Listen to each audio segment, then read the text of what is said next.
আমাদের নবাব খ্যাত প্রবীরদা, যার ধৈর্য, যার লাইফ অফ স্টাইল যদি কেউ ফলো করে তাহলে আর কিছু লাগে না। আমরা স্কুলিং পেয়েছি তার কাছ থেকে, এবং ওনার মতো লোকও চলে গেছে। আমি কি বলবো, মানে আমি বলার ভাষা নেই। ওনার সাথে আমি এত কাজ করেছি। আমার জীবনে, আমার সাকিবের জীবনে, বদিউল আলম খোকনের জীবনে সবচেয়ে বড় ছবিটাই হচ্ছে প্রিয়া আমার প্রিয়া, এবং ওইখানে মেইন ক্যারেক্টারই ছিলাম আমি, আমি ডিআইজি ছিলাম, উনি। শিয়া বাটার ও ভিটামিন ই সমৃদ্ধ lily glam beauty soap. Lily, always beautiful.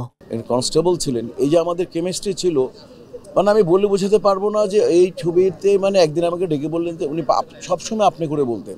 দেখেন কি ভদ্রতা, উনি কাউকেই কখনো তুমি করে বলতেন না, উনি সবাইকে আপনি করে বলতেন। এই প্রোডাকশন বয়কে বলতেন আমাকে এক কাপ চা দিবেন, মানে। এবং শিল্পী সমিতিতে অনেকবার ভাইস প্রেসিডেন্ট ছিলেন, মানে এখন আমার বাম পাশে সুব্রত ভাই আছে। একবার আমি কাকতালীয়ভাবে ভাইস প্রেসিডেন্ট দাঁড়িয়েছি, তার থেকে ভোট বেশি পেয়ে যাই। তো তখন আমাদের ভাইস প্রেসিডেন্ট 1-2 লেখা হতো। আমি আর আমার সুব্রত ভাই বললো যে মিশা কি করবো, 1 আর 2 লিখবো? আমাকে প্রশ্নই আসে না। প্রবীর মিত্র দাদার কাছ থেকে আমি ভোট বেশি পেয়েছি, তুমি 1 নাম্বারে প্রশ্নই আসে না, নাম্বারই দিবা ওখানে তুমি দাদা, ঠিক? এই তখন থেকে শিল্পী সমিতিতে আর 1 নম্বর 2 নম্বর আমার ভাইস প্রেসিডেন্ট উঠে গেছে।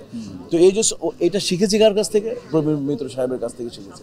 প্রিয়া আমার প্রিয়াতে একদিন আমার এইখানে আমাকে 7 নম্বরে আমি হেঁটে যাচ্ছি, একটা ছবি শুটিং করতেছি, আমাকে বলতেছে শোনেন জি আপনি প্রিয়া আমার প্রিয়া ছবি ডাবিং কিন্তু খুব ভালো করেছেন, আপনি কিন্তু খুব ভেবে চিন্তা করবেন। আমি ওনার, প্রবীর মিত্র সাহেবের, আমার ওয়াইফ ওনার অন্ধভক্ত ছিলেন, অন্ধভক্ত আমার ওয়াইফ।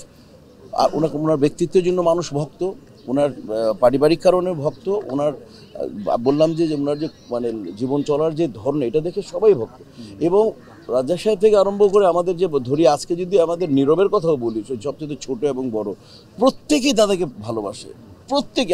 এমন কোনো সাংবাদিক ভাইরা মনে হয়, এমন এই একটা লোক যাকে নিয়ে মনে হয় কেউ একটা কটু কথা লিখতে পারে নাই, যাকে নিয়ে একটা শব্দ আমরা কেউ আজ পর্যন্ত কোনো মানে ডিসঅনার হতে পারে এই শব্দ, এরকম কেউ ব্যাকরণিক শব্দ কেউ ব্যবহার করেনি। তা আমি মনে করি যে দাদা যেমন দুনিয়াতে এবং উনি ভাবির জন্য কি করেছেন আমরা সাক্ষী।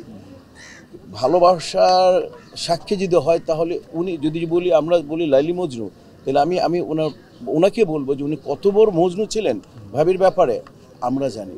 অল্প কয়েকজনের সাথে উনি ক্লোজলি কথা বলতেন, এবং ওইভাবেই তার ছেলেমেয়েরাও তার শিক্ষা এবং দীক্ষায় দীক্ষিত হয়ে প্রত্যেকটা ছেলেমেয়ে স্টাবলিশ, হাইলি এডুকেটেড, সবাই ভালো আছে। এই যে মিথুন তার বড় ছেলে, একে করে আমাদের ইন্ডাস্ট্রি শূন্য হয়ে যাচ্ছে।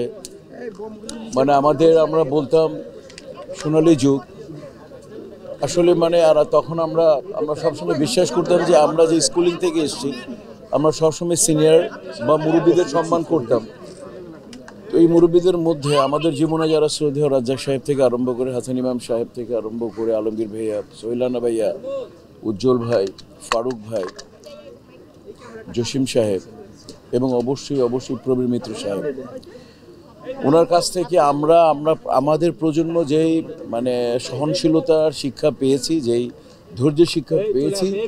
এখন তো আপনারা দেখেন যে শিল্পী বলতে আপনারা বোঝেন আমার থেকে ভালো যে শিল্পীর সংজ্ঞা কী হতে পারে। এখনকার আর আগের শিল্পীদের দেখবেন যে শিল্পী কাকে বলে। শিল্পী কেবলমাত্র তার ক্যারিয়ার দ্বারা, তার পারফরমেন্স দ্বারা কাজ করে খ্যাতি অর্জন করবে, এখানেই শেষ না। একটা শিল্পীকে শিল্পী থাকতে হলে, প্রবীর মিত্রর কাছ থেকে শিখেছি, একটা শিল্পীকে একটা শিল্পী হিসেবে পরিচয় বহন করতে হলে তাকে জন্ম থেকে মৃত্যু অবধি সেটাকে বহন করতে হবে। প্রবীর মিত্র সাহেব, আমি সবসময় উদাহরণ দেই যে অনিয়ন্ত্রিত লাইফ আমাদের জীবন থেকে, আমাদের ফিল্ম ইন্ডাস্ট্রি থেকে অনেক বড় বড় মহাতারকাকে ছিনিয়ে নিয়েছে কেবলমাত্র অনিয়ন্ত্রিত লাইফ। এবং তখন আমি এক্সাম্পল দিই যে প্রবীর দা, আমাদের প্রবীর দা, আমাদের ইন্ডাস্ট্রি প্রবীর দা।